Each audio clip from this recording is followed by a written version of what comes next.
सकाळी खाल फक्त खालचे लावा ना, फक्त खालचे. आणि आपण म्हणून सकाळी जाण्याचा निर्णय घेतला.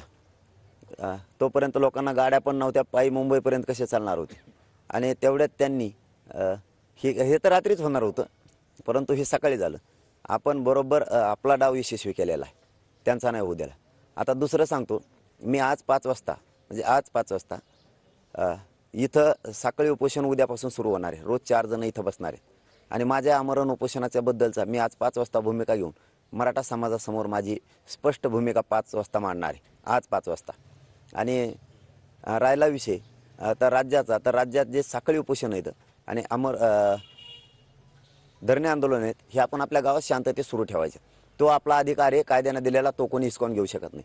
आम्हाला इथं सकाळी उपोषण करण्याचा अधिकार आहे, तोही कोणी हिसकून घेऊ शकत नाही. नसता मग हे राज्य परदेशातलं राज्य आहे की काय असं होईल. आणि राज्यात जे आमरण उपोषण सुरू येतं ते त्यांनी थांबवावे. दुसरी गोष्ट, आपण निघालो होतो, आपण मागं सरकत नसतो कारण आपण मराठी. पण त्यांनी शेवटी हार मानली आणि पोलिसांच्या माध्यमातून रस्ते थांबवले. त्यांनी SRP पोलीस सगळे लावून, परंतु आपण त्यांचा सन्मान केलेला आहे. आज आपण पुन्हा अंतरवालीच्या ठिकाणी येऊन आपलं शांततेत आमरण उपोषण सुरू आहे. आणि न्यायालयाचा मान ठेवून आपण सलाईनसुद्धा सुरू केलेली आहे. आणि त्यांचं सुरू पण आहे एकदम जसं पोलीस म्हणतील तशा पद्धतीने सुरू आहे. तो म्हणतो तसं नाही, अजिबात नाही. आणि माझं एक सांगणं आहे, आज विशेष करून या अंतरवाली गावातून पत्रकारांच्या बांधवाच्या माध्यमातून माननीय मुख्यमंत्री साहेबांनी आणि देवेंद्र फडणवीसनी आणखीन तरी लोकांची नाराजी अंगावर घेऊ नये. आणखीन तरी सगळ्या सोयऱ्यांची अंमलबजावणी करा. आज अधिवेशन सुरू होतं आहे. आज पहिल्या कॅबिनेटमध्ये तो निर्णय घेऊन तुम्ही अधिवेशनात सगळ्या सोयऱ्यांचं घ्या, आणखीन लांबवू नका. गुन्हे ठरल्याप्रमाणे मागं घ्या. हैदराबादचं गॅजेट तुम्ही घ्या. तुम्ही कितीही दडपण आणलं, दबाव आणला, तरी या मागणीपासून मी तसूभरही हटणार नाही, हे जाहीरपणानं सांगतो. आणि माझा मराठा समाजही हटणार नाही. फक्त मराठे अडचणीत आणले नाही पाहिजेत, हे आंदोलकाचं काम असतं.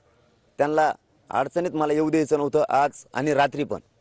म्हणून मी मराठ्यांचे गनिमी कावा म्हणूयात किंवा आपल्या विचाराची हुशारी म्हणूयात, आपण बरोबर त्यांनाच हरवलेला आहे आणि तोच हरलेला आहे. त्यांनी दारं उघडे ठेवायला पाहिजे होतो, मी निघालोच.